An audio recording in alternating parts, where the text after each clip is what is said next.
Gooftaan mangaanessu nagubbata yedimma baasa warraftee ameenya yaadduun itti gorsee lafarraa kaasaayi qaqqabamuu nama saalalee caliin jedhu akka salphaatti warri baduu keenya nu eegu warri arguu lafa ulfeenaatti harki Gooftaan mangaanessu nagubbata yedimma baasa warraftee ameenya yaadduun itti gorsee lafarraa kaasaayi sodaatini sodaati warra si mormu guddina kee boru jaalarkuun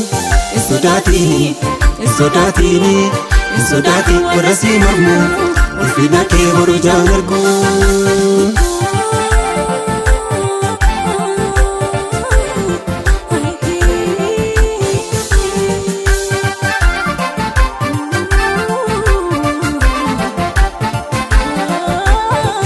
Juukamna mul'ata dheeraa achi baay'ee mandara keessa nama gowwaatti hirkatini ofii badaan nama balleessaa guddinni kee harka rabbiiti hin abdatini fi rafooni Gooftaa Yesuus nama gargaara kana duwwaa qabadhu booni guddinni kee harka rabbiiti hin abdatini fi rafooni Gooftaa Yesuus nama gargaara kana duwwaa qabadhu booni sodaati warra si mormu ulfina kee boru jaalarkuun sodaati warra si mormu ulfina kee boru jaalarkuun.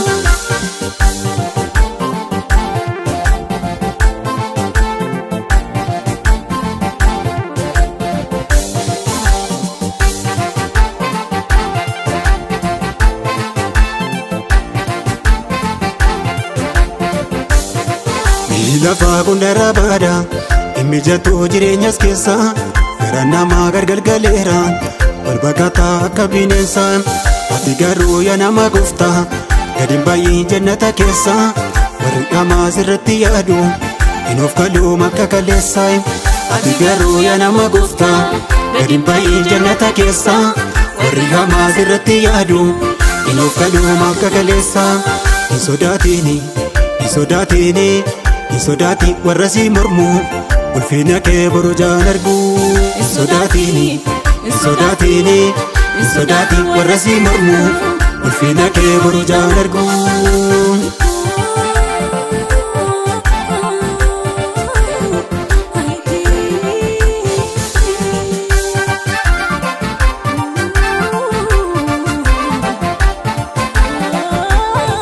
Gatii guddaan nutti ba'eera tolannumne akka salphaatti warra jaallotaatti nullaatu nurra jira akka addaatti mul'ata keenya sagabaabsu fariisicha harkatti laannu maaluun jedhaa dhiigni toloota dinna diddaa galfata nyaannu mul'ata keenya sagabaabsu fariisicha harkatti laannu